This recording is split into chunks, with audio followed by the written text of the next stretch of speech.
नमो भगवते वासुदेवाय। ओम नमो भगवते वासुदेवाय। ओम नमो भगवते वासुदेवाय। ओम अज्ञानतिमिरान्धस्य ज्ञानाञ्जनशलाकया चक्षुरुन्मिलितं येन तस्मै श्रीगुरवे नमः। श्रीचैतन्यमनोभीष्टं स्थापितं येन भूतले स्वरूपा कदा मह्यं ददाति स्वपदान्तिकम्। वन्देऽहं श्रीगुरुश्रीयुतपदकमलं श्रीगुरून् वैष्णवं श्रीरूपं साक्षातं सकलरघुनाथान्वितं तं स्वागतं सावधूतं परिजनसहितं कृष्ण चैतन्यदेवं श्रीराधा कृष्णपादां सकलललिता श्रीविशाखान्वितां हे कृष्ण करुणा सिंधु दीनबंधु जगत्पते गोपेश गोपिका कांत राधा कांत नमस्ते। तप्ति कांचन गौरांगी राधे वृंदावनेश्वरी विश्वांसुते देवी प्रणमामि हरे। नमो विष्णुपदाय कृष्णपृष्ठाय भूतले श्रीमते भक्ति वेदांत स्वामी इति नामिने। नमस्ते सरस्वती देवी गौरवाणी प्रचारिणी निर्विशेष शून्यवादी पाश्चात्य देशतारिणी। जय श्री कृष्ण चैतन्य प्रभु नित्यानंद श्री अद्वैत गदाधर शिवासादि गौरभक्तवृंद। हरे कृष्णा कृष्ण कृष्णा हरे हरे हरे राम राम राम हरे हरे। हरे कृष्णा कृष्ण कृष्णा हरे हरे हरे राम राम राम हरे हरे। हरे कृष्णा कृष्ण कृष्णा हरे हरे हरे राम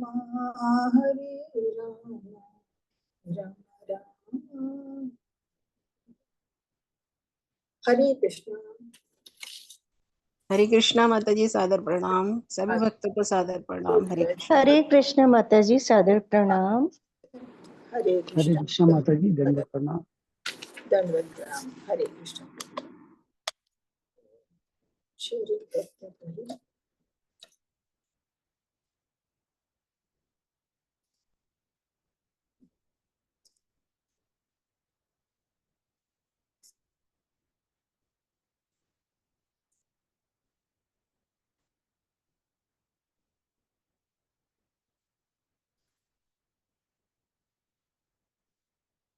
हरे कृष्णा। शेयरिंग हो रही है? जी माता जी। मेरी आवाज क्लियर है? जी माता जी। सभी को सादर प्रणाम, सभी का स्वागत है 3 बजे की क्लास में। तो हम लोग 12 अध्याय तक पढ़ चुके थे, आज 13वां अध्याय है। श्री राधा माधव की जय। 11वें अध्याय में हमने पढ़ा था कि जो हमने 64 अंग देखे थे 7th चैप्टर में, तो 7th चैप्टर में हमने 64 अंगों के बारे में जाना था कि 64 अंग है। उसमें के शुरू के पहले 10 अंग देखे, उसके बाद फिर 10 अंग और देखे, 8 अंग देखे, और तो फिर 19वां अंग देखा, फिर 20 अंग और देखे, फिर 20 से आगे देखे हमने 9-10 में।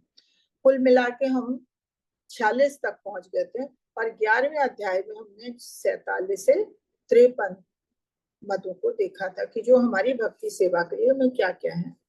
तो हम धीरे धीरे आगे बढ़ रहे हैं। कुल मिला के 53 तक पहुंचे 11 में, फिर 12 में हम 54 से 64 तक पहुंच गए थे। हमने सारे भक्ति के क्या क्या अंग है, हमें क्या करना चाहिए, क्या प्रमाण है, क्या हमें करना चाहिए, क्या नहीं करना चाहिए, हमने बहुत अच्छे से इसको जाना। उसमें शुरू के सबसे पहले 3 मुख्य थे, किसी को याद है जो शुरू के 3 थे? 64 में 3 अंग मुख्य थे शुरू के। हरे कृष्ण माता जी। हाँ जी, बोले बोले। हरे कृष्ण माता जी, हरे जो कृष्ण। इसका शुरू का 3 ये था, गुरु से दीक्षा लेना। हरे कृष्ण माता जी। हरे कृष्ण। हाँ, गुरु से दीक्षा लेना। नहीं, थोड़ा सा आप कंफ्यूज होगा, है उसी में से। इसका मतलब आपको ध्यान था, लेकिन थोड़ा सा कंफ्यूजन, कोई बात नहीं, हम बताते हैं। शुरू का था कि हमें सबसे पहले भक्ति के लिए गुरु के शरणागत होना है। पहले हमें गुरु छांटना है कि गुरु हमें कैसे बनाना है। तो हाँ, उत्तम अधिकारी को ही हमें गुरु बनाना है। तो पहले सबसे पहले हमें गुरु के शरणागत होना है। दूसरा है फिर जो आपने बताया, हमें दीक्षा लेनी है। गुरु से दीक्षा लेना, तीसरा फिर फिर तीसरा हमें गुरु की सेवा करना। हाँ, सेवा करना है। तो ये 3 हमारे सबसे मुख्य थे। जब हम इतना कर लेते हैं तभी हम आगे बढ़ते हैं, क्योंकि फिर पूरे ही हमें आगे मार्ग बताता है क्या करना है। तो बहुत अच्छा आपने प्रयास किया। तो 13वें अध्याय से आज हम पढ़ते हैं, शुरू करते हैं। इसमें 5 शक्तिशाली साधन बताए। ये 64 हमारे पूरे हो गए। अब आगे भक्ति के फिर 5 शक्तिशाली साधन बताए गए हैं। क्या है?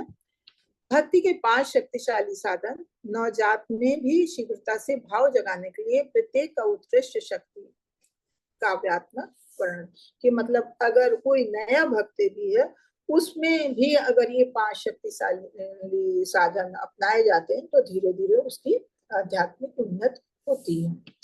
तो पहला क्या है? अर्च विग्रह सेवा। अर्च विग्रह की सेवा करनी है कि आप चाहे मंदिर जाके चाहे अपने घर में रखें कोई अर्च विग्रह मूर्ति के रूप में भगवान को, और उनकी सेवा करें। यदि आप आनंद लेने की इच्छा रखते हैं तो केसी घाट के तट पर ना जाएं। परोक्ष रूप से, काव्यात्मक रूप से हमें कृष्ण के रूप को देखने के लिए कह रहे हैं। भौतिक जगत से उदासीनता की ओर ले जाएगा। उदासीनता भाव भक्ति की पहचान है, इसीलिए ये वस्तु भाव की ओर ले जाती है।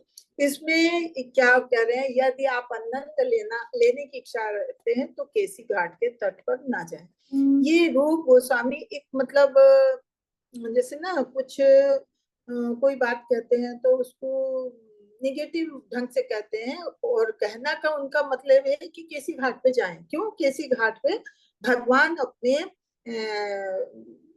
उसमें बांसुरी बजा रहे हैं, वहां उनके दर्शन होते हैं केसी घाट पे, कि सिर पे मोर लगाए हुए भगवान अपने खड़े हुए हैं। वृंदावन का घाट है केसी घाट। तो कह रहे हैं कि जिसको आनंद लेने की इच्छा, आनंद लेने का मतलब भौतिक आनंद, भौतिक आनंद लेने की इच्छा है तो उसे फिर केसी घाट पे नहीं जाना चाहिए। क्यों नहीं जाना चाहिए? कि केसी घाट पे जाएंगे तो आपको कृष्ण के दर्शन होंगे। और ये एक तरह से मजाक के तौर पे वो ये बात कह रहे हैं। कहने को कहा उनका मतलब यही है कि आप केसी घाट पे जाएं और भगवान के साक्षात दर्शन करें, भगवान का रूप देखें, और जिससे आपकी उदासीनता खत्म होगी। जो भौतिक उदासीनता है, भौतिक चीजों के प्रति आपका लगाव है, वो धीरे धीरे कम होगा जब आप भगवान के दर्शन करेंगे। तो केसी घाट पे जाने पे इतने आनंद का अनुभव होगा कि धीरे धीरे वहां भगवान जी बात हम जाएंगे तो देखेंगे कि कृष्ण अपने मतलब अनुभव लोग करते हैं कि केसी घाट पे भगवान का साथ मिल रहा है, भगवान अपने मित्रों के साथ आनंद का अनुभव कर रहे हैं। वहां बैठे हैं, वहां खड़े हैं, बांसुरी बजा रहे हैं, सर पे मोर पंख लगाए हैं, और चांद की चांदनी से उनका शरीर अलग से प्रकाशित हो रहा है। तो इस चीज का अनुभव वहां लोग करते हैं।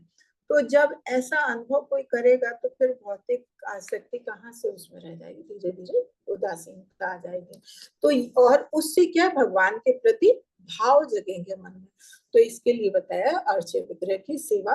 तो अर्चय विग्रह की सेवा आप घर में भी ला के कर सकते हैं कि भगवान की मूर्ति लाएं और उनकी धीरे धीरे जैसे सेवा करेंगे। तो फिर घर में आप एक जानवर भी पालते हैं तो उससे भी आपको प्रेम हो जाता है। या घर में आप कोई घर में कोई काम वाला रखते हैं जो आपका परमानेंट है, तो धीरे धीरे उससे आपका लगाव हो जाता है, उसके सुख दुख में आपको सुख दुख का एहसास होता है।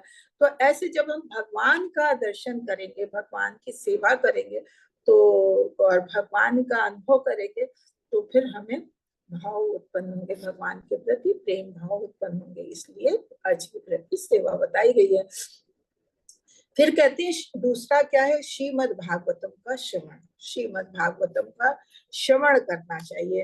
तो श्रीमद् भागवतम के श्रवण के लिए उन्होंने कहा है कि मूर्ख मित्र ने श्रीमद् भागवत को सुना और जीवन के 4 लक्ष्यों का उपहास उड़ाएगा। कि जो लोग, जिनको भगवान का कोई ज्ञान नहीं, तो भगवान का उपहास उड़ाते हैं। फिर परोक्ष रूप से 4 स्तंभ धर्म अर्थ मुक्ति सहित का उपहास उड़ाते हैं। कि जो हम लोग कहते हैं कि हमारे इसमें धर्म अर्थ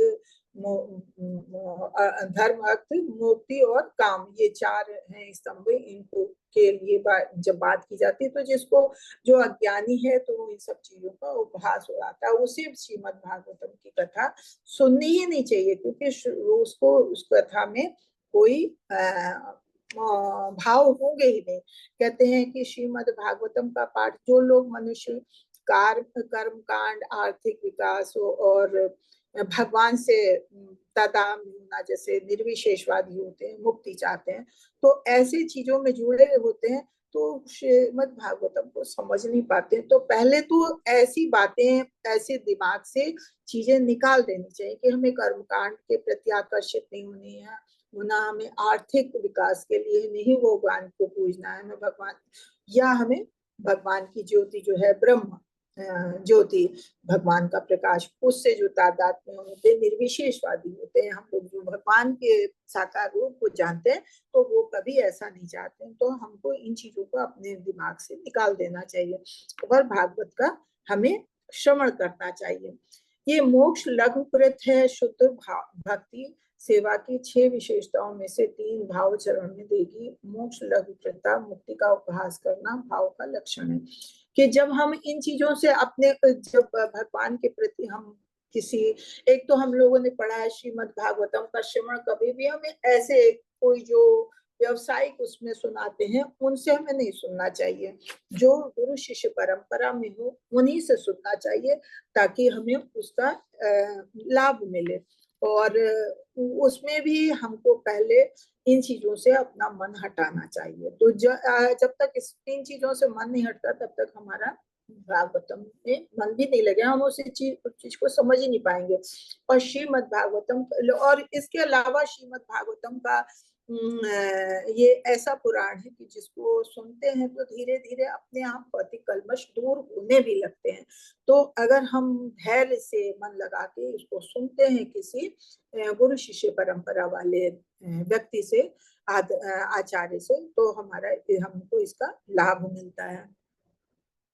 तो ये लघुकृता, मुक्ति का उपहास जो लोग भी करते हैं, वो अपने आप दूरी होती है और भाव पैदा होता है भगवान के प्रति। तीसरा बताया उन्नत भक्तों का साथ जोड़ना, कि हमें भक्तों का साथ करना चाहिए। भक्तों का साथ करेंगे तो भक्तों की हम एक तो भक्तों का साथ करने से हमें उनके आचार व्यवहार का पता चलता है कि हमें क्या करना चाहिए, वो कैसे उठते बैठते हैं, वो क्या करते हैं, क्या नहीं करते हैं। फिर उनका भी जो कुछ भी करते हैं उससे हमको भी कुछ शिक्षा मिलती है, तो हमें उनके साथ उठना बैठना चाहिए। भक्तों के लिए कहते हैं, रूप गोस्वामी भक्तों की कथा में एक कथा का वर्णन करते हैं कि एक भक्त ने कहा कि हमें बड़ा आश्चर्य लगता है, जब मैंने अपने अश्रुओं से नहलाए गए भगवान को देखा, तब मेरे शरीर में कंपन होता है और मुझसे मेरा एक भी भौतिक कार्य नहीं हो पाता। तो क्या होता है कि जैसे भगवान बताया अर्ची विग्रह की पूजा करना, तो जब भगवान की सेवा करते हैं तो धीरे धीरे भगवान के प्रति आस्था बढ़ती है, भाव बढ़ते हैं। तो भाव मतलब उस भक्त की इतने भाव बढ़े कि उसके आंसू निकल रहे और आंसू से वो भगवान को नहला रहा। तो जब वो ये देखता है तो फिर उसके भाव इतने ज्यादा होते हैं कि उसके शरीर में कंपन होने लगता है और उससे फिर भौतिक आसक्ति दूर हो जाती। कहता हमसे भौतिक कार्य करे ही नहीं जाते। तो इसका कहने का मतलब क्या है कि जब कोई शुद्ध भक्त को अगर ऐसा संसर्ग मिलता है और कृष्ण के विषय में ऐसा जानने को सुनने को मिलता है, तो वो आतुर हो उठता है और कृष्ण भावना भावित हो जाना चाहता है कि हम भी भगवान से जुड़े और हम भी क्या ना करें, ठीक है ना। तो इसलिए हमें भक्तों से जुड़ना चाहिए। फिर चौथा बताया हरि नाम संकीर्तन। नारद मुनि कृष्ण की महिमा गाते हुए वीणा तार मेरे हृदय में प्रवेश कर रहे हैं और मैं सभी आसक्तियों से रहित हूँ। तो इसके बारे में भी वर्णन करते हैं कि ये जो नारद मुनि हैं, ये तो हमेशा भगवान का यशोगान करते रहते हैं और हाथ में उनके वीणा जो है तार उनके बजते ही रहते, झंकृत होते रहते हैं। तो कोई भक्त ही कहता है कि जब हम भगवान की भक्ति में आते हैं और भगवान का निरंतर यशोगान ये कीर्तन सुनते हैं, तो हमारे कानों में भगवान ये नारद मुनि के हाथों की जो वीणा है उसके तार झंकृत होने लगते हैं, वो कानों में वो बजने लगते हैं, अपने आप प्रविष्ट होने लगते हैं।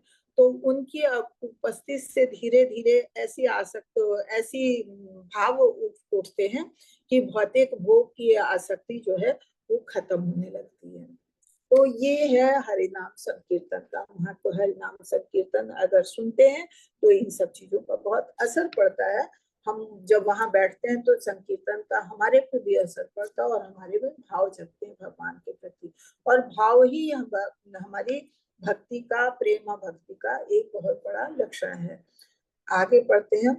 मथुरा में रहने वाले, मथुरावास मतलब 5 मुख्य बताए हैं इस अध्याय में। 5 प्रबल रूप बताए हैं भक्ति के, कि वो क्या बताए। सबसे पहले तो हमें अर्च विग्रह की पूजा करनी चाहिए। दूसरा भागवतम का पाठ सुनना चाहिए। और तीसरा कि उन्नत भक्तों का साथ करना चाहिए। फिर संकीर्तन सुनना चाहिए। और फिर 5वां बताया है कि मथुरा में रहने वाले। मथुरा क्या हम लोगों को हमेशा पढ़ते हैं कि मथुरा में रहने का अलग ही महत्व बताया है। तो मथुरा के लिए बताते हैं कि जो लोग मथुरा मंडल में वास करते हैं तो उनकी भक्ति बहुत तेजी से आगे बढ़ती है। कहते हैं मैं यमुना में भगवान को याद करता हूँ, चहकते पक्षी मुझे आनंद दे रहा है। बस वृंदावन को याद करने से भाव जल्दी पैदा हो सकता है कि वास्तव में निवास करने के बारे में क्या कहा जाए। किसी के स्वरूप सिद्ध की मानसिक एहसास, ये किसी के बारे में बताया है। और रूप गोस्वामी मथुरा का वर्णन करते हैं कि जब मथुरा मंडल का वर्णन ऐसे किया जाता है कि मथुरा नदी के तट पर भगवान खड़े हैं, उनका स्मरण किया जाता है। भगवान मतलब यमुना तट पे खड़े होने मात्र से ही भगवान का स्मरण होता है कि वे कदम के वृक्षों के बीच में अत्यंत सुंदर लग रहे हैं, उद्यानों के बीच में अनेकों पक्षी चहचहा रहे हैं। और ये सब स्मरण जो है वहां का सौंदर्य और आनंद की दिव्य अनुभूति प्रदान करता है, जिससे भगवान के प्रति भाव जगते हैं। तो और वहां ऐसा कह रहे हैं कि जब वृंदावन को खाली स्मरण करते हैं तो ये भाव मथुरा के अपने आप जगने लगते हैं। तो इसके बारे में और गोस्वामी बताते हैं, कहते हैं कि वर्णित मथुरा मंडल और वृंदावन की अनुभूति भक्तों तक को हो जाती है। जो भक्ति में नहीं आते वो खाली घूमने जाते हैं तो उनको भी होती है। मथुरा जिले के 84 वर्ग मील के अंतर्गत आए यमुना नदी के तट पर इतने सुंदर ढंग से स्थित है कि एक बार वहां जाने वाला भौतिक जगत में फिर लौट के नहीं आना चाहता। जो एक बार वृंदावन जाता है तो वो वापस नहीं आना चाहता। रूप गोस्वामी कहते हैं कि मथुरा तथा वृंदावन का मतलब वहां का वर्णन क्या किया जाए, वो अभूतपूर्व है।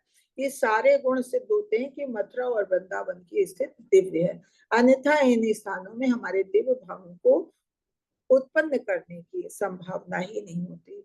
तो मथुरा और वृंदावन जो भी पहुंचता है उसको ऐसी दिव्य अनुभूतियां तुरंत होती हैं। तो इसलिए वहां का वास के बारे में बताया गया है। अब श्री प्रभुपाद जी जो है वो अपने विशेषज्ञ विशेषताएं अपनी तरफ से बता रहे हैं कि एसपी क्या लिखा पता नहीं, ने इन 5 स्तंभों को बनाया इस कान। भव्य अर्च विग्रह की पूजा, दैनिक श्रीमद् भागवतम की क्लास, भक्तों का साथ, नाम संकीर्तन सुबह और शाम। 5वां मायापुर वृंदावन में वार्षिक उत्सव, जो वार्षिक उत्सव मायापुर में होता है और वृंदावन में होता है, तो उसमें शामिल होना चाहिए, ये प्रभुपाद जी कह रहे हैं। तो ये हमने अभी पढ़ा है खाली इसमें। ये 4वां अध्याय ले ले, फिर कल दोनों चैप्टर एक साथ बुक में पढ़ेंगे। 14वें अध्याय में कहते हैं भक्ति की योग्यता। भक्ति की योग्यता यहाँ क्या बताते हैं कि भक्ति की योग्यता अन्य साधनाओं की साधना के संबंध, क्या वे 64 मदों का हिस्सा है, यदि नहीं तो साधना भक्ति के साथ उनका क्या संबंध है। जब भाव पैदा होता है फिर साधना भक्ति आती है। इसमें हम पढ़ते हैं वर्णाश्रम, वर्णाश्रम और ज्ञान और त्याग। तो वर्णाश्रम किस लिए बताया है? वर्णाश्रम भक्ति की वस्तु नहीं, प्रमाण। क्यों? क्योंकि ये किसी की इच्छाओं की विनिमय संतुष्ट के लिए एक प्रमाण प्रणाली है। हालांकि भक्ति का अर्थ है अन्याभिलाषिता शून्यम, यानी व्यक्तिगत इच्छाओं से मुक्ति। चैतन्य महाप्रभु ने से रामानंद राय बाहरी 11.20.9 के लिए अनुशंसित कृष्ण भावनामृत नहीं। तो कृष्ण, ये जो वर्णाश्रम धर्म बताया, वर्णाश्रम धर्म से भक्ति का कोई मतलब नहीं है, क्योंकि भक्ति कोई भी कर सकता है। वर्णाश्रम धर्म किसको कहा गया है? कि जो भगवान की भक्ति में नहीं आया है। एकदम हरे कृष्णा। तो जो भक्ति में नहीं आया, जो सांसारिक चीजों में, भक्ति रसामृत। हरे कृष्णा, कौन क्या बोल रहे हैं? हरे कृष्णा, प्लीज अपने माइक का ध्यान रखें। तो वर्णाश्रम हरिये धर्म, माता जी। वर्णाश्रम धर्म बताया गया है किसके लिए? कि जो ये सांसारिक भौतिक जगत में है, तो उन्हें अपना जीवन किस तरह से एक नियमों में बांधने के लिए कि वर्णाश्रम धर्म बताया गया है। कि उनको जैसे 4 वर्णों में बांटा गया है, 4 आश्रम में बांटा गया है, कि वो अपने धर्म का जो उनके नियत कर्म बताए गए हैं उनको वो करे, ताकि सारे, जब सभी लोग अपने अपने धर्म का निर्वाह करेंगे, ब्राह्मण अपना, क्षत्रिय अपना, वैश्य अपना, शूद्र अपना, तो पूरा जो कुछ भी है वो बहुत सही संतुलित ढंग से चलेगा। इसके अलावा जो 4 आश्रम बताए हैं कि पहले ब्रह्मचर्य आश्रम का पालन किया 25 वर्ष तक, 25 वर्ष के बाद जिसको अगर ब्रह्मचर्य अच्छा लगा तो ब्रह्मचर्य को वो परमानेंट अपना लेता, वो फिर आगे जाके साधु तक बन जाता है। और जो नहीं, जैसे थोड़ा भी है कि हाँ भौतिक कल्मश का है, उस काम भावना है, तो उसे विवाह करने की संस्तुति की गई कि विवाह वो कर सकता है। विवाह करेगा तो फिर वो विवाह करने से क्या होगा? वो इधर उधर मुंह नहीं मारेगा, इधर उधर नहीं भटकेगा, उसका अपना परिवार होगा, अपनी स्त्री होगी, उसी से वो अपनी इंद्रिय तृप्ति पूरी करेगा। लेकिन गृहस्थ आश्रम में रह के फिर वो किस ये जो ब्रह्मचर्य वाले हैं या वानप्रस्थ वाले हैं या संन्यास वाले हैं, तो इन लोगों की भी पूर्ति करेगा।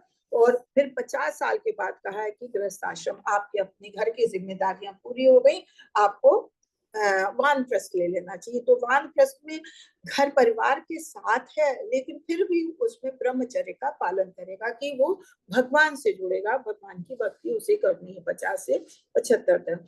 और 75 साल के बाद बिल्कुल सब कुछ छोड़ देना, सब कुछ त्याग के भगवान के लिए संन्यास ले लेना।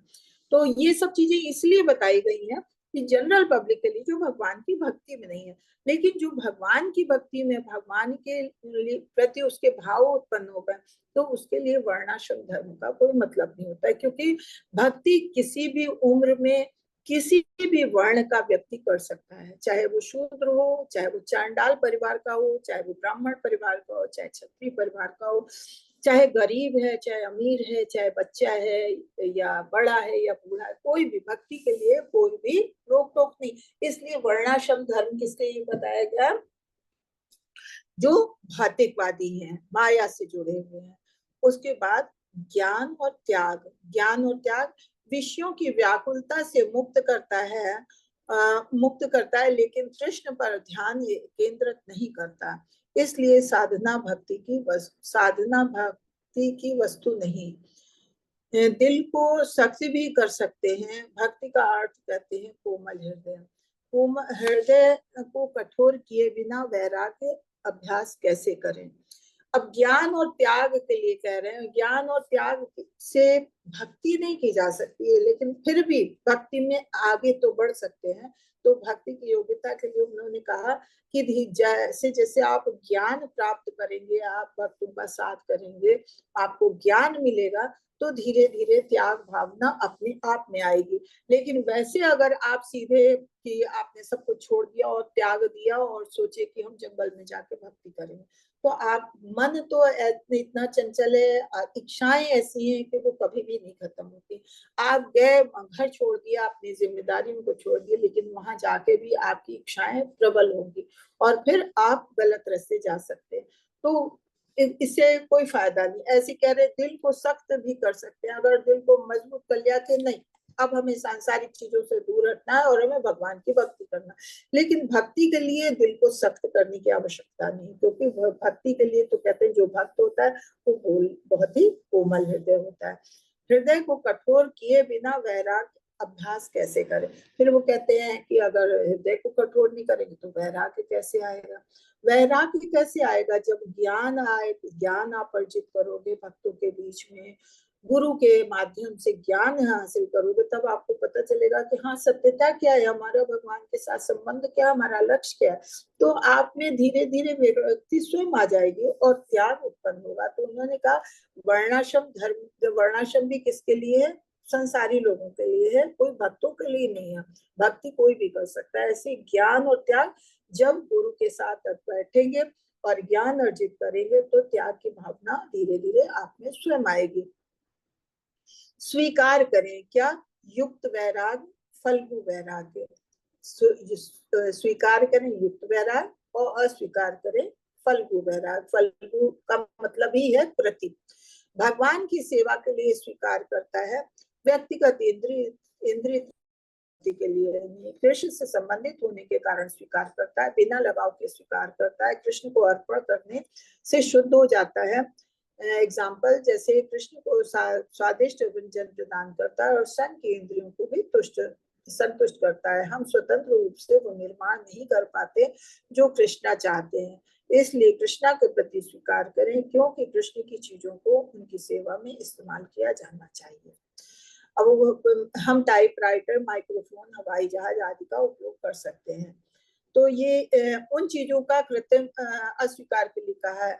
अच्छा, भी स्वीकार करिए उन चीजों का कृत्रिम त्याग जो कृष्ण की सेवा के लिए इस्तेमाल किया जा सकता है, भक्ति को नुकसान पहुंचाता। हाँ, तो यहाँ पे क्या करें, भगवान की भक्ति के लिए कोई चीज भी स्वीकार की जा सकती है, अपनी इंद्रिय तृप्ति के लिए नहीं। जैसे आजकल फोन चल रहा है, सबके पास मोबाइल रहता है, तो मोबाइल का आप अगर अपनी इंद्रिय तृप्ति के लिए, कि उसमें गेम खेल रहे हैं, फेसबुक देख रहे हैं, इंस्टाग्राम चला रहे हैं, तो ये सब गलत है। अगर वही हम लोग ये ऑनलाइन क्लासेस करते हैं तो भगवान की सेवा के लिए उसमें क्या क्या चीजें हैं, हम उसमें व्हाट्सएप के माध्यम से हमारे पास आती है, हम उसको अपने में स्टोर करते हैं और देखते हैं भगवान की तस्वीरें, रोज भगवान की फोटो देखते हैं, भगवान को देखते हैं। तो ये सब चीजें जो अगर हम भगवान के लिए कर रहे हैं तो ये चीज गलत नहीं है। और जब हम कृष्ण से संबंधित होते हैं तो हमारा फिर भौतिक चीजों के लगाव अपने आप कम हो जाता है। और कह रहे स्वादिष्ट भोजन के लिए अगर हम भगवान के लिए त्याग करते हैं, हम कहते हैं कि नहीं अब हम बाहरी खाना नहीं खाएंगे, लेकिन क्या है, हमें भगवान से प्रेम है तो भगवान के लिए हम अच्छी से अच्छी चीजें बनाएंगे। क्या बनाएं, आज तो भगवान के लिए हम हलवा बनाते हैं, भगवान के लिए ऐसी खीर बनाते हैं, कोई चीज हमें पता चला, बाहर देखा कि ये चीज अच्छी, ठीक है हम घर में बनाते हैं। तो भगवान के लिए हम बनाएंगे और तृप्ति तो अपनी भी होती है, हम उनका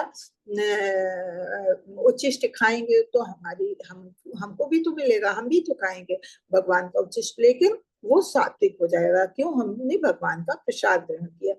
तो इस तरह से कह रहे हैं कि जो चीज वे जो कुछ भी करें भगवान के लिए करें। अब उस समय टाइपराइटर था, जब प्रभुपाद जी थे टाइपराइटर से इन सब चीजों से काम करते थे, या आज के समय में हवाई जहाज का यूज कर रहे हैं, तो क्या है कि बने हैं बड़े भक्त और साधन ऐसे इस्तेमाल करते हैं कि हवाई जहाज से यात्रा कर रहे हैं, या कार का इतनी बड़ी बड़ी कारें रखी हैं, कारों से आते जाते।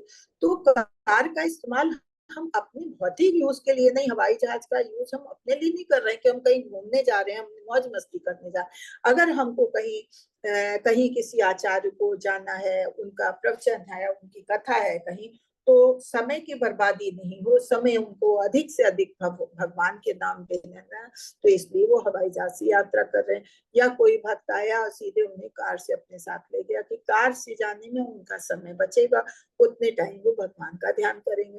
तो इसलिए कोई चीज का भी जो हमारी वैज्ञानिक चीजें हैं, अगर हम इन चीजों का इस्तेमाल अपनी सेवा के लिए, अपनी तुष्टि के लिए करते हैं, तो वो गलत है, उसको हमें त्यागना चाहिए। और वो और अगर वही चीजें भगवान के लिए इस्तेमाल करते हैं, भगवान के लिए प्रयोग करते हैं, तो वो चीज कभी भी गलत नहीं, वो हमें हमारी भक्ति को कभी भी नुकसान नहीं पहुंचा सकता। अस्वीकार फल्गु वैराग्य, उसके बारे में क्या कहते हैं?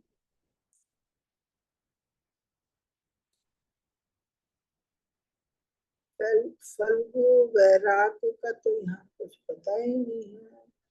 फल्गु वैराग्य का मतलब यही है कि किसी चीज को अगर हम कहते हैं कि हम इस चीज को इस्तेमाल नहीं करते हैं, और करते हैं तो हम गलत, अपनी इंद्रिय तृप्ति के लिए, तो वो गलत है। कोई चीज भी कृत्रिम रूप से अगर हम कोई काम करते हैं तो वो गलत है, उसको हमें अस्वीकार करना चाहिए। बुक में हम डिटेल में पढ़ेंगे। फिर आता तीसरा धन और अनुयायी। दान भक्ति सेवा है, लेकिन धन का बाद में उपयोग उसका भक्ति सेवा नहीं है। दान भक्ति सेवा है, लेकिन धन का बाद में उपयोग उसका सेवा नहीं है। सीधे कृष्ण के प्रेम का कारण नहीं बनता, लेकिन कृष्ण का प्रेम इसका कारण बन सकता है। उदाहरण, शाकाहारी भक्त नहीं होते, किंतु भक्त शाकाहारी बन जाते हैं। स्कंद पुराण, शिकारी एक पूर्ण भक्त बन गया। दोनों। हाँ, तो धन और अनुयायी। धन कह रहे हैं कि धन आप धन के लिए, धन की व्यवस्था, हर एक को धन की आवश्यकता होती है। कि जैसे आपको परिवार पालना है तो आप जॉब करेंगे या बिजनेस करेंगे, कुछ भी करेंगे, तो धन आप जोड़िए, धन आप कमाइए, लेकिन उसका कुछ परसेंट भगवान के उसमें लगाइए, भगवान की सेवा में लगाइए। अगर भगवान की सेवा में लगाते हैं तो बाकी आप अपने धन को अपने परिवार में, लेकिन इंद्रिय तृप्ति के लिए नहीं, अपने खाली जो आवश्यकताएं हैं उसको पूरी करने में। और आवश्यकताएं भी अगर घर में भी आप जैसे करते हैं, हमने पहले भी बताया कि अगर घर में भी कोई चीज बनाते हैं, मकान बनाते हैं, तो अपने लिए नहीं, हम भगवान के भी मकान बनाने हैं। सबसे पहले हमें भगवान के कमरे के बारे में सोचना है कि भगवान का मंदिर हम कहाँ पे बनाएंगे। या भोजन बनाते हैं तो हम कोई अच्छे से अच्छा भोजन बनाए, लेकिन भगवान के लिए सोच के बनाएं कि हमें भगवान के लिए बनाना है। भगवान के लिए आज क्या बनाएंगे, खाएंगे तो आप ही भगवान का प्रसाद है, लेकिन भगवान का करके, तो भगवान के लिए अगर आप करते हैं तो वो कुछ गलत नहीं है। दान भक्ति सेवा है, दान करिए, लेकिन दान भी कहाँ करिए, जहाँ पे आवश्यक है, भगवान मंदिर के लिए, भगवान के लिए, भगवान के भक्तों की सेवा के लिए, ऐसी जगह दान करिए। ये नहीं है कि हम दान कर रहे हैं ऐसी जगह पे कि कोई आया हमारे दरवाजे पे या कहीं भी गए, हमें मिला, हमने उसे देखा हमने कि वो गरीब है, हमने उसे दे दिए, 20 का नोट दे दिया, उसने थोड़ी सी देर में गया, वो उसने चाय पी और सिगरेट ली और सिगरेट फूक रहा है, तो वो पैसे की बर्बादी है, तो वो चीज बहुत गलत है। संत गुण, अहिंसा, सत्यम, ब्रह्मचर्य। तो एक तो अहिंसा होना चाहिए कि हमें किसी तरह का, जैसे हम लोगों को पहले ही बताए गए, हमें मांस मदिरा का प्रयोग नहीं करना। लेकिन कह रहे हैं शाकाहारी भक्त नहीं होते, किंतु भक्त स्वतः शाकाहारी बन जाते हैं। कि जो शुरू से शाकाहारी नहीं है, वो भी अगर भगवान की भक्ति में आता है तो वो स्वयं शाकाहारी बन जाता है। दोनों के बहकावे में आने पर उसके भक्त सेवा ढीला पड़ जाएगा। कि अगर दुनियादारी में आएंगे तो बहकावे में ढीला पड़ सकता है, इसलिए हमें भक्तों का साथ करना चाहिए। सीधे कृष्ण के प्रेम का कारण नहीं बनता, लेकिन कृष्ण का प्रेम इसका कारण बन सकता है। तो हाँ, अगर हम सीधे हम कृष्ण से प्रेम का कारण नहीं बन सकता कि हम शाकाहारी हैं इसलिए हम भगवान के भक्त बन गए, लेकिन अगर भगवान की भक्ति करेंगे तो कोई अगर मांसाहारी है वो भी शाकाहारी बन सकता है, वो भी बदल सकता है अपने आप को। नवधा भक्ति 64 मद में से 9 विस्तार के सभी 9 या 9 में से किसी एक को क्रियान्वित करके परमानंद प्राप्त किया जा सकता है। नवधा भक्ति हम लोगों ने पढ़ा है, शम कीर्तन क्या विष्णु इसमें स्मरण विष्णु पाद सेवनम। तो ये जो नवधा भक्ति के 9 गुण बताए गए हैं, वो कह रहे हैं कि 9 से 9 अगर पूरे के पूरे अपने में अगर हम लेते हैं तो हम परमानंद की प्राप्ति करते हैं, लेकिन अगर नहीं सारे तो उनमें से अगर कोई एक भी अपना लेते हैं, खाली श्रवण कीर्तन को ले लिया या भगवान की पूजा, भगवान के पाद सेवनम या भगवान के पूर्णतया शरणागत हो जाए, तो ये ही हमारे लिए हमारी भक्ति को आगे बढ़ाने के लिए काफी। 9 मूल प्रकार के और भक्त जो उनका उदाहरण देते हैं, अभ्यास सर्वोत्तम उदाहरण, मतलब अभ्यास उसका जरूर करना चाहिए। इसके अलावा जो 64 मद हमने पढ़े थे उनमें से 9 इसमें बताए गए थे नवधा भक्ति के। श्री प्रहलाद कहते हैं शमम कीर्तम विष्णु, ये जो नवधा भक्ति है, शम कीर्तम विष्णु स्मरण पाद सेवनम अर्चनम वंदनम दासम साक्षात् निवेदितम इति पुंसा पिता विष्णु भक्ति स्नेह लक्षणा प्रेत भक्तता तन्मेय अधीतम उत्तमम। कि ये कहते हैं कि श्रवण 9 जो उन्होंने मद बताए, क्या बताए, श्रवण कीर्तन, भगवान का स्मरण, भगवान की पाद सेवनम यानी पूजा अर्चनम, पूजा करिए, भगवान की वंदना करिए, भगवान के दास बन के उनकी सेवा करिए, उनके सखा बन के उनके साथ मित्रता करके उनकी सेवा करिए, और आत्मनिवेदन के अपना पूर्ण समर्पण उनको कर दीजिए। तो ये 9 मद बताए गए, इनमें से अगर हम 1 भी 2 भी अपना लेते हैं तो हमारी भक्ति आगे बढ़ती है। अब इसमें हमने ये पहले भी पढ़ा है, श्रवण के उदाहरण परीक्षित महाराज हैं, जो गंगा नदी के किनारे जब उनका मृत्यु करी थी तो उन्होंने श्रवण किया था। किससे किया था? सुखदेव गोस्वामी से। 7 दिन लगातार दिन रात बैठ के उन्होंने श्रवण किया था कि जितना समय भी उनको अब जीवित रहना है तो प्राण नहीं त्यागने हैं, तब तक वो भगवान की भक्ति में लगे थे, और सुखदेव गोस्वामी से उन्होंने श्रवण किया था। कीर्तनम के उदाहरण सुखदेव गोस्वामी स्वयं उन्होंने ही सुनाया था परीक्षित महाराज को। स्मरण प्रहलाद महाराज को इतने कष्ट उनके पिता ने दिए, लेकिन फिर भी कभी भी भगवान का स्मरण नहीं भूले, तो उन्हें कभी किसी कष्ट का अनुभव ही नहीं होता था। उन्हें इतने बड़े बड़े हाथियों के नीचे कुचला गया, सर्प के बीच में डाल दिया गया, इतनी खाई में फेंका गया, लेकिन उन्हें कोई कष्ट हुआ ही नहीं। क्यों? क्योंकि उनके वो हमेशा भगवान का स्मरण करते रहते थे। अर्चनम भगवान की पूजा अर्चना करना, प्रथम महाराज उनके उदाहरण है। लक्ष्मी देवी पाद सेवनम, लक्ष्मी देवी हमेशा भगवान की पैरों की सेवा करती रहती है, हमेशा पैरों के पास ही बैठी दिखती है। वंदनम वंदना करते हैं। अक्रूर महाराज जो है वो हमेशा भगवान की वंदना करते हैं, जबकि अक्रूर महाराज जो है भगवान के मित्र भी हैं, भगवान के रिश्ते में भाई भी लगते हैं, लेकिन अक्रूर महाराज भगवान के अनन्य भक्तों में से हैं जो भगवान की हमेशा वंदना करते हैं। हनुमान जी दास के लिए उदाहरण है कि हनुमान जी ने जैसे भी वह दास भाव से जो सेवा की वो आज भी वो करते हैं। अर्जुन साख्य भाव सखी के मतलब मित्रता के लिए अर्जुन गिने जाते हैं। कहते हैं कि भगवान ने अर्जुन के अलावा और भी 4 भाई थे और सभी भगवान को बहुत प्रिय थे, लेकिन उन्होंने अर्जुन को ही क्यों चुना अपने सखा भाव के लिए? अर्जुन पे ही क्यों इतने मेहरबान थे? क्यों? क्योंकि अर्जुन ने पूरी तरह से अपना आत्मसमर्पण कर दिया था भगवान के आगे। उन्हें कभी ये नहीं था कि हाँ हम बहुत अच्छे धनुर्धारी हैं, क्या है। जब भगवान ने ये दुर्योधन और अर्जुन के आगे ये कहा कि चुन लो एक के साथ हमारी सेना जाएगी, एक के साथ हम जाएंगे। तो दुर्योधन तो अज्ञानी था, उसने सेना चुनी कि भाई भगवान अकेले, और भगवान ने ही कह दिया था कि जहां भी रहूंगा मैं शस्त्र नहीं उठाऊंगा, लेकिन उसने कहा ठीक है मुझे सेना चाहिए।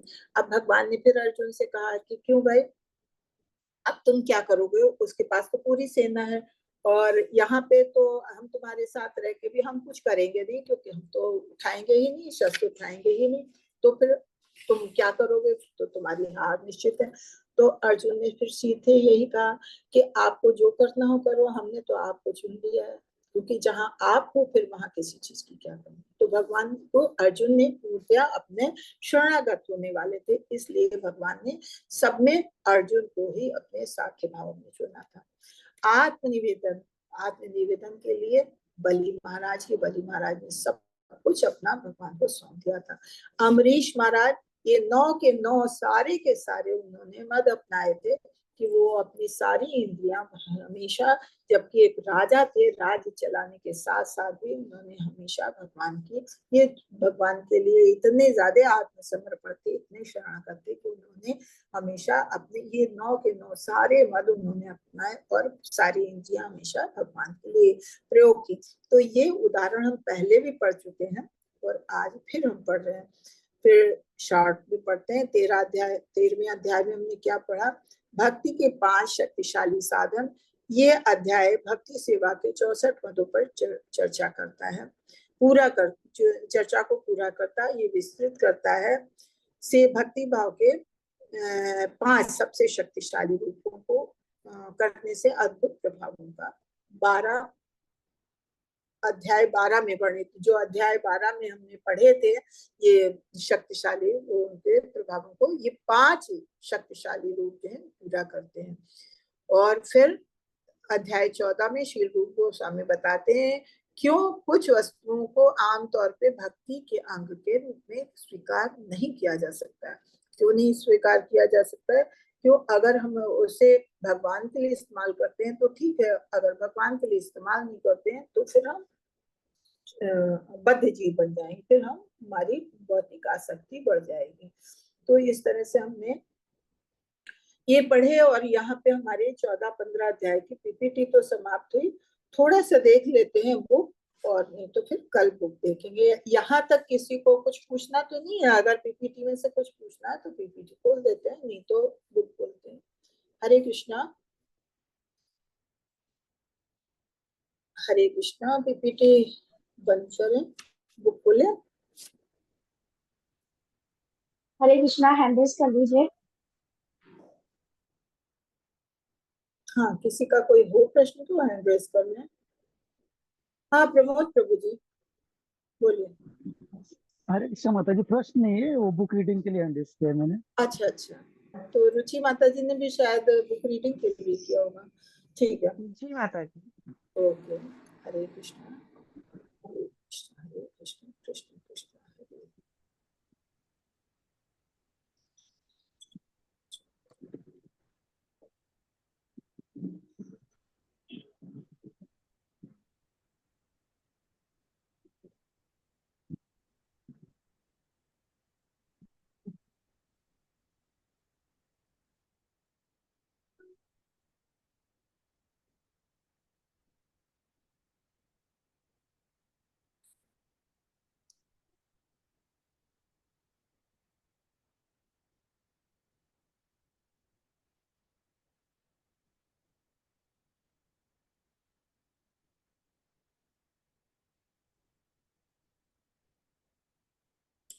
हरे कृष्णा।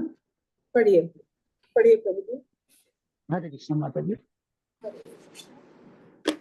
भक्ति के 5 शक्तिशाली साधन।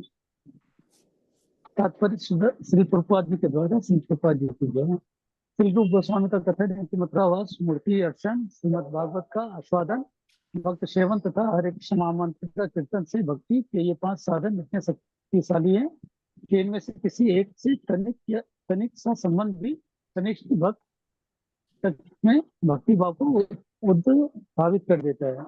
श्री मूर्ति अर्चन के संबंध में श्री रूप गोस्वामी लिखते हैं, हे सखे, यदि तुम्हें प्राकृतिक जगत में अपने बंधु मानधनों की कुछ भी इच्छा है तो केसी घाट के समीप मुस्कुराते हुए त्रिमंगल ललित मुद्रा में खड़े, तिरछी और दूर तक फैली हुई दृष्टि डाले, अधर पर वेणुवादन करते हुए और मोर के साथ चंद्रके से चमकते हुए गोविंद नामक कृष्ण रूप को मत देखना। इस श्लोक का तात्पर्य है कि यदि कोई धर्म प्रार्थना करता हुआ श्री मूर्ति के अनुरक्त हो गया तो तथाकथित घर परिवार और समाज की सूझबूझ भूलकर उनकी भक्ति में भी डूब जाएगा। प्रत्येक गृहस्थ का प्रधान कर्तव्य है कि घर में कृष्ण मूर्ति स्थापित करके अपने सब बंधु बांधवों के साथ उनकी आराधना करें। इससे सब क्लब, सिनेमा, नृत्य आदि में जाने और धूम्रपान, मदपान जैसे अनर्थों से बच जाएंगे। घर में मूर्ति अर्चना पर बल देने से इन सब अनर्थों को दूर किया जा सकता है। रूप गोस्वामी आगे लिखते हैं, हे मूर्ख शफे, जान पड़ता है कि तुम श्रीमद् भागवत को पावन पद्मावली का कुछ कुछ श्रवण कर चुके हो, जिसे शतांतरु, अर्थ, काम और मोक्ष सबका निरादर है। अब क्रमशः भागवल्ली लाम 10वें स्कंद के श्लोक तुम्हारे कर्म पृष्ठ होकर हृदय में अमृत का संचार करेंगे। हरे कृष्ण हरे कृष्ण। प्रभु थोड़ा सा देखते हैं इसमें। सबसे पहले तो उन्होंने बताया, रूप गोस्वामी कहते हैं कि 5 जो उन्होंने शक्तिशाली साधन बताए कि मथुरावास, मूर्ति अर्चन, मतलब मूर्ति की सेवा करना, श्रीमद् भागवतम का आस्वादन, भक्त सेवन, भक्तों की सेवा करना और हरे कृष्ण महामंत्र का कीर्तन। तो ये 5 चीजें ऐसी बताएं कि इतने शक्तिशाली साधन है कि अगर इन 5 को कोई अपना लेता है तो कनिष्ठ भक्त भी है जो मतलब भक्ति में नहीं है, उसमें भी भक्ति भाव अपने आप उद्भासित हो जाते हैं, अपने आप भगवान के प्रति लगाव भाव उत्पन्न हो जाते हैं।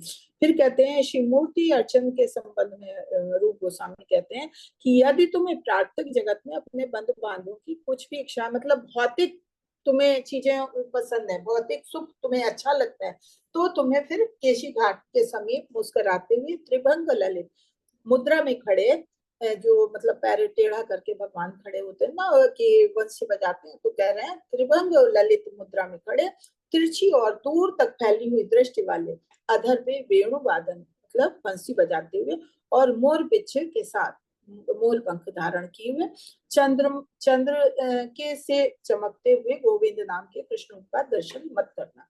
कि जो लोग भौतिक चीजों में अपने आनंद को ढूंढते हैं तो उन्हें फिर केशी घाट में तो भगवान के दर्शन नहीं करने चाहिए। कहने का मतलब ये उल्टा बोल रहे हैं, एक मजाक के उसमें। उनका कहने का मतलब है कि भगवान का वहां केशी घाट पे ऐसे जाके दर्शन करना चाहिए। तो वहां है नहीं भगवान, लेकिन वहां एहसास होता है, तो कहते हैं वहां पे उनका दर्शन करो तो अपने आप ये भौतिक जो कलमश है अपने आप धीरे धीरे खत्म हो जाता है। और इसके बाद कहते हैं कि जो लोग अपने हर किसी को अपने घर में मूर्ति रख के पूजा अर्चना करनी चाहिए अपने परिवार के साथ। और जो लोग भी ऐसे करते हैं तो वो सामाजिक चीजों को भूल के भगवान की भक्ति में डूब जाते हैं। गृहस्थ का भी प्रथम कर्तव्य है कि कृष्ण मूर्ति को अपनाए और अपने बंधु बांधवों के साथ उनकी आराधना करे। अगर भगवान की आराधना करते हैं तो इससे क्या होता है कि समय आनंद का तो अनुभव होता ही होता है। फिर जब पूरे परिवार के साथ हैं तो धीरे धीरे जो हमारे बेकार के अनर्थ हैं कि हम पिक्चर देखने जाते हैं, क्लब जाते हैं, धूम्रपान करते हैं, मद्यपान करते हैं, तो ये सब अनर्थ हमारे धीरे धीरे छूट जाते हैं। तो ये मूर्ति पूजा का उन्होंने बताया कि मूर्ति की अर्चना पूजा करने का क्या असर होता है। और फिर उन्होंने ये शुरू कर दिया श्रीमद् भागवत के पाठ के लिए कि श्रीमद् भागवतम का पाठ जो भी सुनते हैं तो उनके सकाम कर्म, अर्थ, काम, मोक्ष वाला जो चीजें हैं, क्योंकि इसके श्रीमद् भागवतम में बिल्कुल मना ही है कि ये सब चीजें बेकार की, इसका निरादर किया गया है। तो जो लोग श्रीमद् भागवतम का पाठ का श्रवण करते हैं तो उनके कर्ण विवेक प्रविष्ट हो जाते हैं भगवान के, और उनके कान इतने शुद्ध हो जाते हैं कि उसके द्वारा जो श्लोक वो सुनते हैं अपने कानों के द्वारा, जब जैसे हम कहते हैं ना कानों के द्वारा पीते हैं जब भगवान का श्रवण होता है, तो कानों के द्वारा पीते हैं उस अमृत को, तो वो अमृत अमृत जो है हृदय में संचार करता है, तो हृदय में फिर भाव उत्पन्न होते हैं। हरे कृष्णा। प्रभु जी आगे पढ़िए। हरे कृष्णा। माता हरे जी। कृष्ण माता जी। हाँ पढ़िए। हाँ मैं पढ़ू ना माता जी। पढ़ लीजिए प्रभु जी, एक पैरा और आप पढ़ लीजिए, फिर माता जी पढ़ें। ठीक है। श्रीमद् भागवत के उपक्रम में कहा गया है कि जब कोई सकाम कर्म अर्थ काम और मोक्ष को कूड़े करकट की भांति फेंक नहीं देता, तब तक वह श्रीमद् भागवत को हृदय नहीं कर सकता। भागवत केवल भगवत भक्ति को विषय करती है। अतः जागृति से भागवत का स्वाध्याय करने वाले 10वें स्कंद में वर्णित भगवत चरित्र को समझ सकता है। भाव यह है कि भागवत में अनुराग के बिना 10वें स्कंद में रासलीला आदि परम भौतिक प्रसंगों को समझने का प्रयास न करें। श्रीमद् भागवत के यथार्थ रूप का आस्वादन शुद्ध भक्ति में स्थित होने पर ही हो सकता है। आगे हाँ, और तो पढ़ना यहाँ माता पे जी। नहीं, यहीं तक पढ़े। तो यहाँ पे ये बताया है कि श्रीमद् भागवतम का आस्वादन कौन कर सकता है? जिसके मन में ये सकाम कर्म अर्थ काम मोक्ष ये सब जो है कूड़ा करकट बताया कि ये दिमाग से जो निकाल फेंकेगा वही श्रीमद् भागवतम को हृदय को श्रीमद् भागवतम का श्रवण जो है उसी के हृदय को अमृत से संचारित कर सकता है। जो ये जिसके मन में ये भौतिक चीजों के प्रति आसक्ति रहती है, अर्थ काम और ये सकाम कर्म मोक्ष वगैरह, तो फिर उसके हृदय कभी शुद्ध नहीं हो सकता श्रीमद् भागवतम से। और जो इन चीजों से शुद्ध हो के और भगवान का श्रीमद् भागवतम का श्रवण करता है, तो वही जो है जब 10वें स्कंद में भगवान की लीलाओं का गोपनीय लीलाओं का प्रसंग चलता है, तो उसको वही ढंग से समझ सकता है, वरना उसको वो अनर्थ रूप में लेता है। तो अगर श्रीमद् भागवतम का यथार्थ आस्वादन लेना है तो शुद्ध भक्ति में होने के बाद ही कि हमको भौतिक आसक्ति से क्योंकि उसमें जो भी लिखा है ये 10वें स्कंद में भगवान की लीलाओं का जो वर्णन है, तो उसको अगर भौतिक सोच से देखेंगे तो फिर हमें गलत लगेगा, तो फिर हम कभी भगवान की लीलाओं को अच्छे ढंग से नहीं समझ सकते। इसलिए ये कहा गया है श्रीमद् भागवतम का यथार्थ रूप से आस्वादन करने के लिए शुद्ध भक्ति स्थापित होना बहुत आवश्यक है। हरे कृष्ण माता जी। कौन पढ़ेगा? पढ़े हरे कृष्ण माता। पढ़िए। पढ़ी माता जी। आप कुछ समय हरे नहीं कृष्णा। व्यतीत करें, पढ़ा करें। हरे कृष्ण माता जी। हाँ हरे कृष्णा। आवाज आ रही है ना? हाँ। श्रील प्रपात की जय। श्रील रूप गोस्वामी के पूर्वोक्त दोनों श्लोकों के में अहंकारों का प्रयोग है, जो परोक्ष रूप से सांसारिक ढंग मित्रता और प्रेम की भर्त्सना करते हैं। लोग प्राय समाज मित्रता और प्रेम की ओर आकृष्ट रहते हैं और इन प्राकृत दोषों के विकास के लिए व्यापक आयोजन करते हैं, परंतु श्री राधा कृष्ण मूर्ति में के दिव्य दर्शन के विषय संग के ये सब उद्यम समाप्त हो जाते हैं। श्री रूप गोस्वामी के श्लोकों में विरोधाभास अलंकार है। लगता है मानो वे मित्रता प्रेम आदि प्राकृत संगों की प्रशंसा और गोविंद मूर्ति के दर्शन की निंदा कर रहे हो।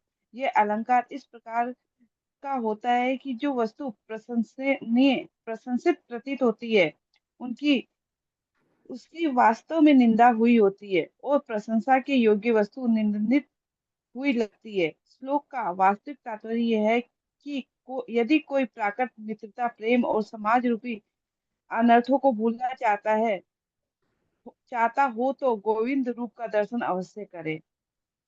श्री रूप गोस्वामी श्री रूप गोस्वामी ने इसी भांति दिव्य कृष्ण कथा का वर्णन किया है। एक भक्त के हृदय का उद्गार है, बड़ा आश्चर्य है कि अपने आंसुओं से धुले हुए भगवान के इस रूप को जब से मैंने देखा है, मेरा मन पुलकावली से मंडित हो गया है और अपने सांसारिक कर्तव्यों को भूल बैठा है। उन्हें देखकर अब मेरा मन चुपचाप घर में नहीं लगता है, न जाने क्यों सदा उनके पास जाने को उत्कंठित रहता है। इस वाक्य का तात्पर्य यह है कि सौभाग्य से शुद्ध भक्त उनका संग होने पर कृष्ण कथा सुनने और कृष्ण विषय जानने को अर्थात पूर्णतः कृष्ण भावना भावित बनने के लिए उत्कंठित हो जाना चाहिए। इस प्रकार हाँ, हरे कृष्णा। तो यहाँ हरे पहले तो इन्होंने बताया कि रूप गोस्वामी जी ने जो है अपने श्लोकों में अलंकारों का प्रयोग किया। अलंकारों का प्रयोग क्या किया कि जो चीजें वास्तव में जिसकी निंदा होनी चाहिए, ऐसा लगता है उसको पढ़ के कि उसको प्रशंसित कर रहे हैं, और जिसको प्रशंसित करना चाहिए उसका लगता है जैसे निंदा कर रहे हैं।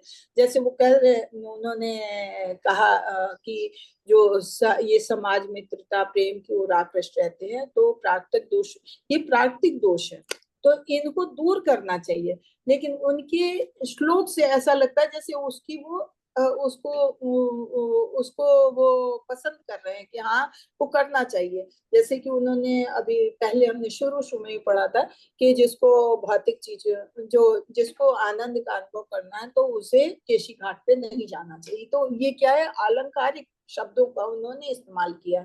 उससे ये पता चल रहा है कि श्री रूप गोस्वामी के लगता है मानो मित्रता प्रेम और प्राकृतिक संगों की प्रशंसा कर रहे हैं और गोविंद प्रेम मूर्ति के दर्शन की निंदा कर रहे हैं, जबकि वो गोविंद दर्शन की निंदा नहीं कर रहे हैं।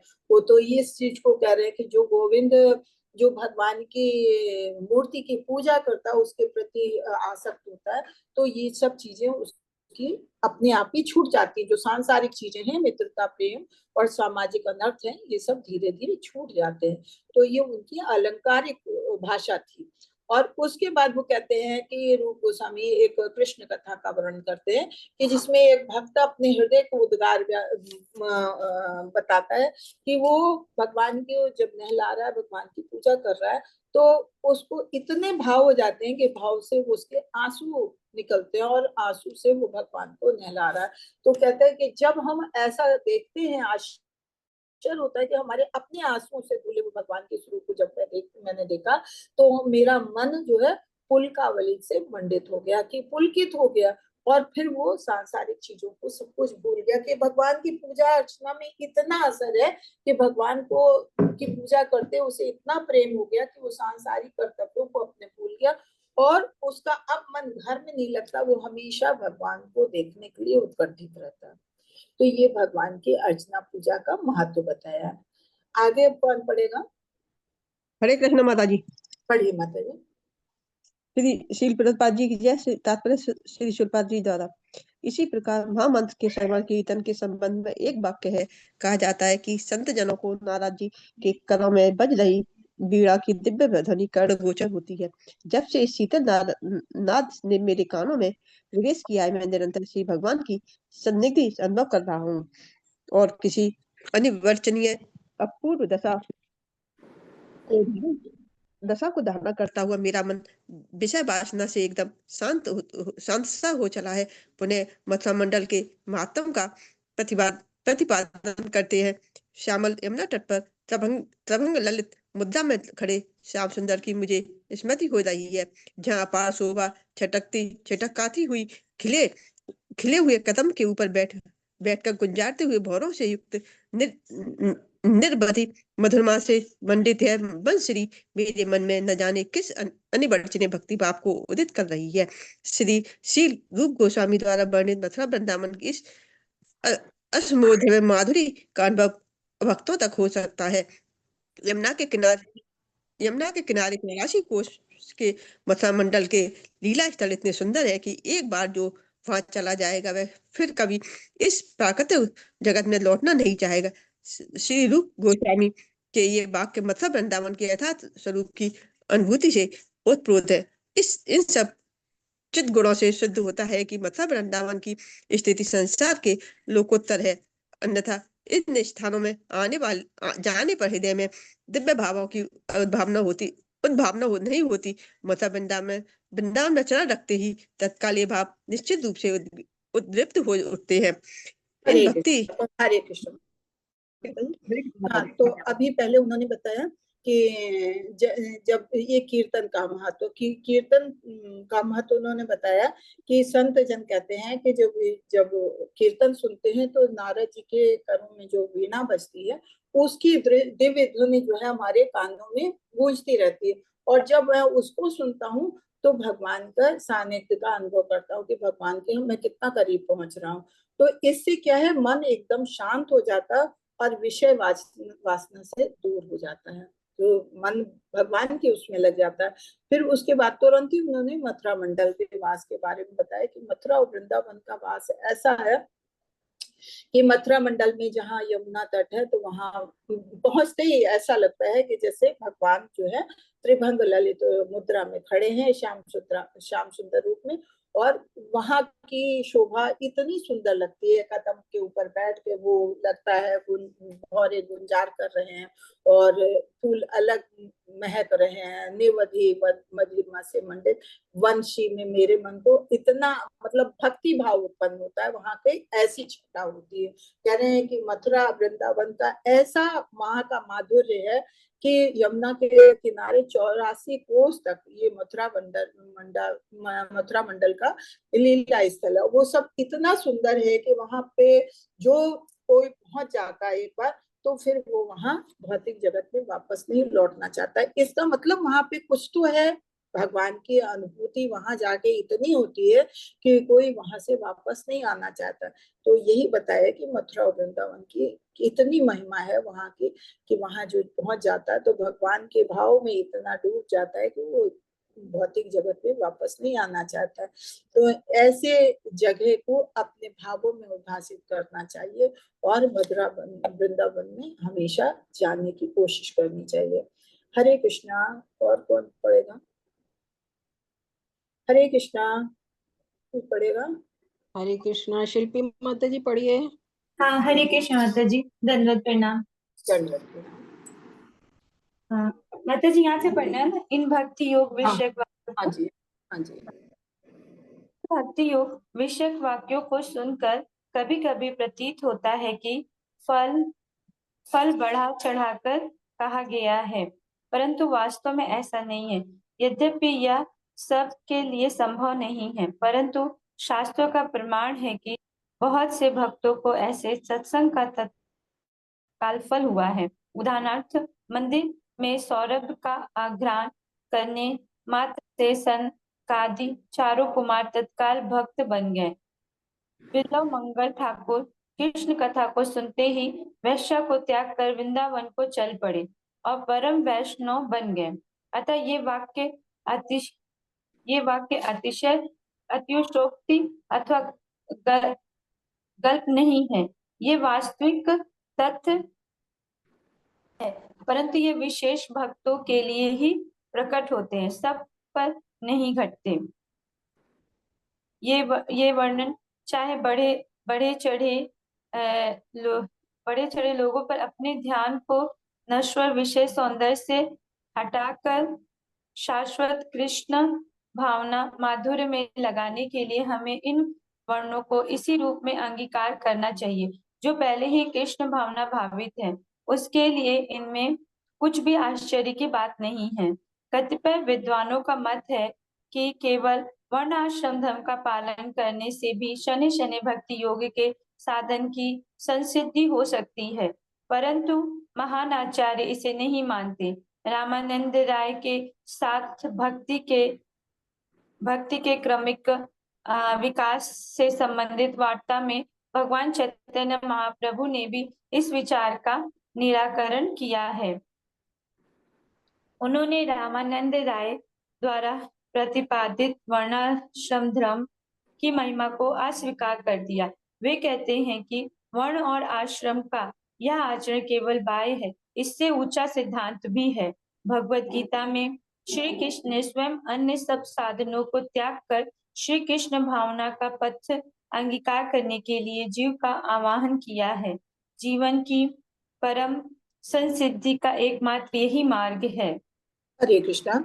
तो यहाँ पे कह रहे हैं कि जो चीजें अभी हमने सुनी कि मथुरा वृंदावन का उन्होंने बताया, या कि भक्त ने भगवान को नहलाया तो उसके भाव मढ़ाए, या कहते हैं कीर्तन सुनते हैं तो नारद जी की वीणा कानों में सुनाई देने लगती है, भाव उत्पन्न हो जाते हैं। तो कभी कभी ऐसा लगता है कि ये सब चीजें जो कही जा रही हैं ये अतिशयोक्ति है, खाली ऐसा सत्यता नहीं है, ऐसी सत्यता नहीं है। लेकिन ऐसा नहीं है कि ये सब चीज उठे हैं। हाँ, ये जरूर है कि हर एक के साथ ये सारी चीजें नहीं घटती। ये किसी किसी किसी के, जिसके पूर्व जन्म के कुछ ऐसे संस्कार हैं कि पूर्व जन्म में भक्ति करता रहा होगा, तो उसके लिए ये उसके साथ ये घटते हैं, लेकिन घटते हैं। क्योंकि कहते हैं जो 4 कुमार थे तो उन्होंने भगवान की जो कहते हैं वो धूप जलती है उसको सूंघा, भगवान के चढ़े हुए फूलों को सूंघा, बस उसी से उनमें भक्ति बढ़ गई थी। और ऐसे बिल्व मंगल ठाकुर थे, उनकी कथा है कि वो वैश्या का साथ था उनका, लेकिन जब वृंदावन गए और भगवान के दर्शन किए, वैष्णव से मिले, तो वो जो है वो एकदम उनका मन बदल गया और उन्होंने सब कुछ छोड़ दिया और सीधे वैष्णव वृंदावन को चले गए और शुद्ध वैष्णव बन गए। तो कहीं कहीं है, ऐसा नहीं है सबके साथ ही घटना नहीं घटती है, लेकिन हाँ ऐसा है कि वृंदावन मथुरा जाइए तो फिर आपके भाव फिर इतने वो भाव भावित हो जाते हैं कि वहां से फिर आने को दिल नहीं करता है। तो ये कह रहे सबके साथ नहीं घटता है तो लोग सब समझें कि ये गलत कहा जा रहा है, अतिशयोक्ति है, लेकिन ऐसा नहीं है। हाँ ये है कि कृष्ण भावना भावित अगर हमें होना है, भगवान से जुड़ना है, तो ऐसी चीजों को सुनना चाहिए और अपने में अंगीकार करना चाहिए। फिर उसके बाद जो हमने सबसे पहले पढ़ा था वर्णाश्रम धर्म का पालन, तो कह रहे हैं कि कुछ लोगों का कहना तो ये है कि वर्णाश्रम धर्म का भी अगर पालन करते रहते तो शनै शनै भक्ति योग जो है वो धीरे धीरे आगे बढ़ती है, भक्ति बढ़ती है। लेकिन ऐसा नहीं है, आचार्य लोग इसको नहीं मानते कि जो लोग मतलब वर्णाश्रम धर्म के अनुसार जो चलता है तो कोई जरूरी नहीं उसमें भक्ति चाहिए। और रामानंद राय जी जो है वो भी इस चीज को खंडन करते हैं, चैतन्य महाप्रभु भी इस चीज का वो खंडन करते हैं कि नहीं ऐसा नहीं है, भक्ति कोई भी कर सकता है। उसके लिए वर्णाश्रम धर्म अपनाना या वर्णाश्रम धर्म अपनाना वो कोई आवश्यक नहीं है, उसका इस पे भक्ति पे कोई असर नहीं होता, उसको ये लोग पूरी तरह से अस्वीकार करते हैं।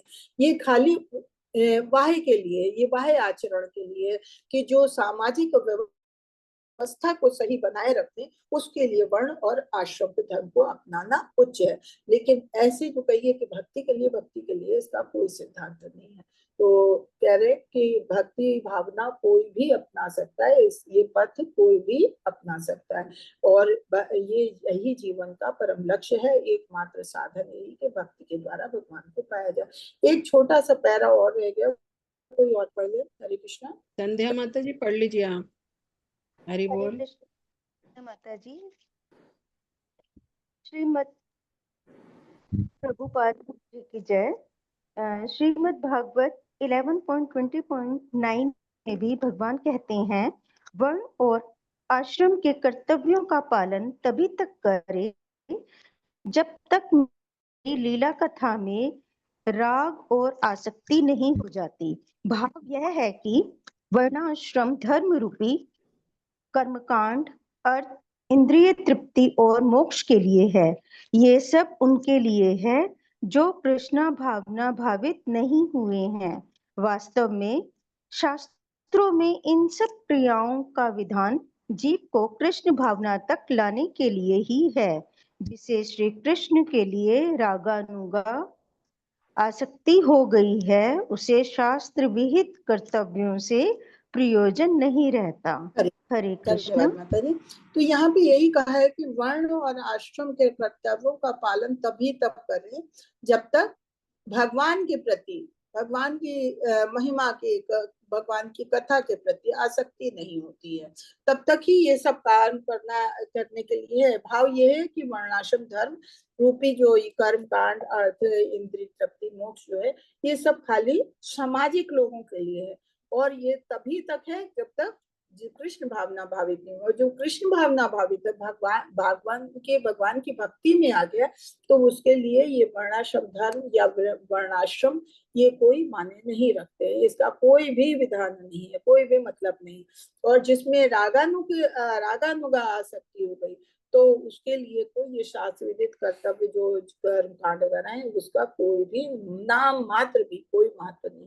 क्योंकि रागानुगा भक्ति तो है जो आपने अंदर से भगवान के प्रति उमड़ जाता है प्रेम, वो होती है रागानुगा भक्ति। तो अगर रागानुगा शक्ति आप में आ गई तो ये शास्त्रों में लिखे हुए ये जो वर्णाश्रम है या वर्णाश्रम धर्म बताए गए, इन सब का कोई महत्व नहीं रह जाता। हरे कृष्णा। और कल 14 अध्याय कल हम पढ़ेंगे। यहीं पे आज विराम देते हैं, टाइम हो गया है, कल जल्दी